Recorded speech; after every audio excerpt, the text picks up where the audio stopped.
Good afternoon everyone. तो आज के फाइनली आवर फार्मे पाखी चले एसছে। तो आज के पाखी चले एसছে 5032 পিস। तो পাখিগুলো মাত্র 30-32 মিনিট হয়েছে তারা ফার্মে চলে এসছে। এদিকে আমরাও দেখতে পাচ্ছি গ্যাস বুডার চলছে।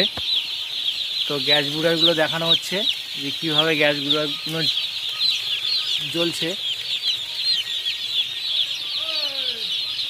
ওইদিকে একটা গ্যাস বুডার চলছে, এইদিকে একটা চলছে। তো ফাইনালি আমাদের ফার্মে পাখি চলে এসছে 5032 পিস পাখি চলে এসছে। তো পাখিগুলো কত সুন্দর খেলছে, তো সেগুলো তোমাদেরকে একটু দেখানোর চেষ্টা করছি।